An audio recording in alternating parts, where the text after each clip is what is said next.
그럼 우리는 머리에 숯을 올려놓는다는 것이 무슨 뜻인가? 여러분 두 가지로 이해할 수 있어요. 이 본문은 어떻게 보면 약간 난해 구절이기도 한데 두 가지로 이해할 수 있는데, 첫 번째로는 머리 위에 숯불을 올려놓는다는 것은 심판을 쌓는다는 거예요. 내가 열심히 선을 행하면 그 원수 위에 심판의 불을 쌓아서 그 원수가 하나님의 심판을 받게 된다. 이게 첫 번째 의미고, 두 번째 의미는 머리에 숯이 올라가면 얼굴이 화끈거리잖아요. 그 말은 나는 이렇게 악하게 대했는데 저 사람들이 저렇게 선하게 대하는 걸 보면 어떻게 돼요? 내 얼굴이 화끈거려. 그러면서 부끄러워해. 그러면서 마음을 돌이켜요. 회개할 기회를 주는 거죠. 그래서 이것을 잘 해석하는 글을 읽어보았는데요. 숯불을 머리에 쌓는다는 말은 이스라엘 사람들이 아궁이에서 불을 지피고 살았는데 숯불 관리가 중요해요. 불이 살아있어야, 밤에 피웠던 그 불이 아침까지 살아있어야 아침에 거기다 또 불을 피워서 성냥도 없고 그런 거 다 없으니까요. 기름도 없고 아무것도 없고 그냥 불을 그 숯불 위에 나무를 올려서 피워가지고 아침에 밥도 해먹고 다 이렇게 한단 말이에요. 그런데 아침에 일어났더니 불이 죽었어요. 숯불이 없어졌어요. 그러면 옆집에 숯불을 빌리러 다녀야 되는 거예요. 그럴 때 그냥 빌리게 하지 않고 머리에다가 이 쇠그릇을 들고 옆집 가가지고 숯불 좀 주세요. 그러면 숯불 관리 잘 못했으니까 그 숯불을 머리 위에다 올리면 얼굴도 화끈거리고 좀 무섭기도 하고, 또 동네 사람들이 아유 저 사람 또 저거 숯불을 꺼먹었구만, 이렇게 되면 다시는 숯불을 끄지 않도록 하는 효과를 가져온다. 이게 우리 어렸을 때 여러분 키 써보셨어요? 이불에다 오줌 싸고 키 안 써봤어요? 나는 기억이 가물가물해. 써본 것 같기도 하고 안 써본 것 같기도 하고 기억이 가물가물한데, 어렸을 때 한 5살 먹은 놈이 이불에다 오줌 싸면 키 쓰고 가가지고 옆집 가서 소금 얻어 오라고 한단 말입니다. 그래서 망신을 당하고 다시는 오줌 싸지 않도록, 그것과 같은 효과를 이 숯불을 머리 위에 올릴 때 같은 효과를 줄 수 있다는 것입니다. 숯불을 머리 위에 쌓는다는 말은 무엇입니까? 여러분의 원수를, 여러분의 악한 자를 오히려 선을 베풀어, 오히려 먹을 걸 더 주고, 오히려 마실 걸 주고, 오히려 더 잘해줄 때 그 사람 머리 위에 숯불이 쌓인다 라고 하는 사실이에요. 그래서 그 사람이 그것으로 말미암아 회개하고 돌이킬 기회를 얻게 된다는 거예요. 혹시나 회개하고 돌이키지 않는다면 그 위에 하나님의 심판이 있게 될 것이다 라고 하는 사실입니다. 원수를 내 손으로 갚는 게 아니에요. 나는 최선을 다해서 선을 행하고 더 먹을 걸 주고 더 마실 걸 주고, 그럴 때 하나님이 심판하신다. 네. 오늘 점심에 좀 미워하는 사람 불러다가 밥 좀 먹이세요 라고 광고하면 안 될 것 같아요. 오늘 밥 좀 먹자 그러면 저 사람이 나를 그렇게 생각했어 이럴 것도 같으니까. 네. 여러분 오늘 밥 먹자는 사람 원수 아닙니다. 오해하지 마세요. 여러분 우리가 그렇게 그리스도 안에서 선을 행하고 원수가 없는 것을 주님의 손에 맡기고 내가 해야 되는 일은 끝까지 최선을 다해서 그 사람에게 선을 행하는 것임을 믿는 것이 하나님의 살아계심에 대한 믿음임을 여러분 믿으시기 바랍니다. 다윗과 사울이 원수였어요. 아시죠? 네. 사울이 왕인데 다윗이 영웅이 된 거예요. 사울이 다윗을 너무 미워했어요. 사람은 원래 그래요. 내가 왕인데 지가 왜 영웅이야? 그래가지고 이 다윗을 죽이려고 쫓아다녔어요. 나라의 영웅인데 전쟁을 이기게 한. 다윗은 억울한 마음으로 도망다녔죠. 그러다가 다윗이 드디어 사울을 죽일 기회가 있었어요. 동굴 안에 몰래 숨어들었는데 사울이 혼자 뒤를 보겠다고 혼자 이 동굴 안에 들어왔어요. 죽이면 이제 사울도 끝났고 다윗이 바로 왕이 되는 거예요. 자기의 힘으로. 분위기는 그래요. 원수를 갚을 기회가 있는데 다윗은 죽였습니까? 안 죽였습니까? 안 죽였어요. 그때 다윗이 사울을 죽였으면 저는 다윗이 왕 된다는 보장은 없다고 생각해요. 물론 하나님이 하시면 하시겠지만 여러분, 다윗은 사울을 죽일 기회가 있는데 죽이지 않았어요. 옷만 뱄어요. 그럴 때 사울이 그 이야기를 듣고 회개하며 나는 너를 원수로 악하게 갚는데 너는 나에게 선을 행하는구나. 그리고 돌아갔다고 합니다. 여러분, 요셉도 형들 때문에 팔렸습니다. 다 아시죠? 요셉 이야기. 형들이 요셉을 지독히 싫어했어요. 왕따시켰어요. 그래서 요셉을 애굽으로 팔아버렸어요. 졸지의 고아가 되고 졸지의 노예가 되고 죽을 위기를 만나고 마음속에 그 형들을 향한 복수의 칼날을 갈아도 모자른 요셉. 그 요셉이 총리가 되었어요. 최고의 권력을 갖게 되었어요. 요셉이 꿈꾼 대로 형들이 먹을 것이 없어서 요셉인지도 모르고 와가지고 머리를 조아리며 먹을 걸 달라고 하고 나중에 요셉인 걸 알게 됐어요.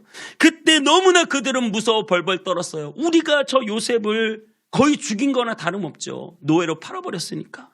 이제 우린 끝났구나. 그때 요셉이 이렇게 말합니다. 창세기 45장 5절에 당신들이 나를 이곳에 팔았다고 해서 근심하지 마소서, 한탄하지 마소서. 하나님이 생명을 구원하시려고 나를 당신들보다 먼저 보내셨나이다. 이 고백이 어떻게 요셉에게 나올 수 있었을까요? 요셉은 자기를 죽이려 한 형들에게 복수심에 불탄 것이 아니라 애굽에서 종로로 탈 때, 억울하게 감옥에 들어갈 때 다 억울한 것뿐이에요. 그런데 자기를 늘 다독이며 나에게 이런 시련을 주신 하나님의 깊은 뜻이 있을 것이다. 여러분, 여러분에게 그런 시련을 주실 하나님의 깊은 뜻이 있는 것을 믿으시기 바랍니다. 그랬기 때문에 그 형들을 만났을 때도 나를 먼저 애굽에 보낸 것은 하나님이 생명을 구원하시려고 보냈습니다. 하나님의 섭리입니다. 하나님의 뜻입니다. 이렇게 고백할 수 있었던 것이죠. 그는 그래서 총리가 되었잖아요. 하나님이 다 알아서 세울 자는 세우시고 낮출 자는 낮추시고 하나님이 살아서 오늘도 역사하는 줄 믿습니다. 요셉의 신앙 고백대로 하나님이 그렇게 친히 원수의 그 발 앞에서 상을 받게 하시는 이 놀라운 축복을 주셨습니다. 여러분, 요셉이 그렇게 고백하죠. 하나님이 생명을 구원하려고 나를 보내셨습니다. 여러분, 여러분이 용서할 수 있는 근거는 무엇입니까? 저와 여러분이 진실로 나에게 악하게 대하는 자를 그저 내 이웃이 아니고 나에게 악하게 대하는 자까지라도 우리가 용서할 수 있는 근거는 하나님이 생명을 구원하시려고 자신의 독생자 예수 그리스도를 이 땅에 보내셨기 때문입니다. 이 놀라운 사실 때문에 우리는 원수를 사랑할 수 있습니다. 왜냐하면 우리가 원수 되었을 때, 여러분이 잘나고 똑똑하고 뭐 대단해서 하나님이 구원한 게 아니고 우리는 다 죄인이었고 우리는 원수였어요. 하나님 앞에 도저히 하나님의 사랑을 얻을 수도 없는, 하나님이 눈길도 주기 싫을 그런 원수 되었을 때 하나님이 나를 사랑해서 자신의 독생자를 보내셨습니다. 예수 그리스도께서 원수 된 나를 위하여 친히 십자가를 지시고 창과 창으로 허리를 찔리시고 손과 발에 못이 박히셨습니다. 예수님은 우리가 아름답지 않을 때 우리를 아름답게 하시기 위하여 십자가를 지셨고 우리를 위해 끝없는 사랑을 베풀어 주셨으며, 그게 어떤 효과가 날까요? 저는 오늘 이 머리 위에 숯불을 올려놓는단 말이 마치 우리 머리 위에 그 주님의 십자가의 놀라운 사랑이 담긴 숯불이 우리 위에 올려져 있어서 그 숯불 때문에 내가 빚진 자가 되고 내가 사랑에 빚진 자가 되고 그것 때문에 내 얼굴이 화끈거리고 내 몸이 뜨거워지고 그 사랑으로 얼어붙은 마음, 꽉꽉 막혀있는 마음, 복수심에 불타는 마음이 다 녹아내리고 그래서 나도 주님을 사랑하고 그 주님을 사랑하는 것 때문에 이제는 원수까지도 사랑할 수 있는 근거를 갖게 되는 것입니다. 주님이 우리 머리 위에 쌓은 이 숯불을 가만히 묵상을 해보니 성령께서 우리에게 임하셨을 때 사도행전 2장의 오순절날 성령이 임했을 때 무엇이 임했어요? 머리 위에 불이 임했어요. 머리 위에. 그 불이 내 가슴 속으로 들어갔죠. 그 놀라운 사랑으로 내 머리 위에 숯불을 쌓으신 주님이 이젠 그 불이 내 가슴으로 내려가 내 심령이 쪼개지고 변화되어 원수된 나를 사랑하신 그 놀라운 사랑을 깨닫고 그리고 이제 나도 나에게 악하고 원수된 자를 사랑할 수 있게 되는 것입니다.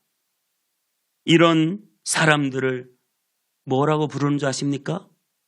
이런 사람들은 세상이 감당하지 못하는 사람.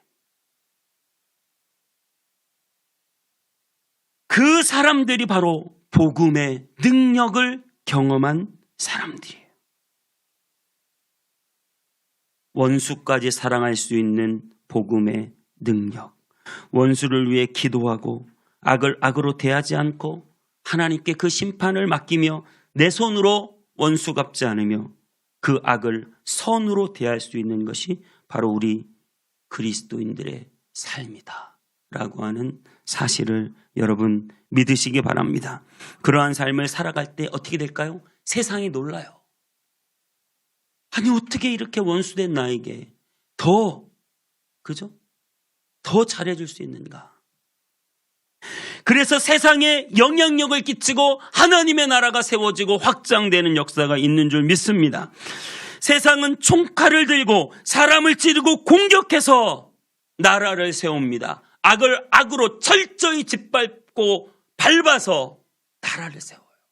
전쟁을 통해서. 하지만 우리 그리스도의 나라, 하나님의 나라, 우리 그리스도께서는 남을 찌르는 것이 아니라 본인이 양손과 발에 찔림을 당하시고 본인이 그 채찍 끝으로 찍힘을 당하시고 주님이 그 허리에 창으로 찔림을 당하셔서 철저하게 죽어지고 그 악을 악으로 갚지 않고 오히려 아버지여 저들은 저들이 하는 일을 알지 못합니다. 저들의 죄를 용서해 주옵소서. 오히려 그 악을 선으로 갚으시며 자기를 핍박하는 자들을 위하여 기도하시는 그 예수님을 통하여 하나님의 나라가 진행됨을 믿으시기 바랍니다.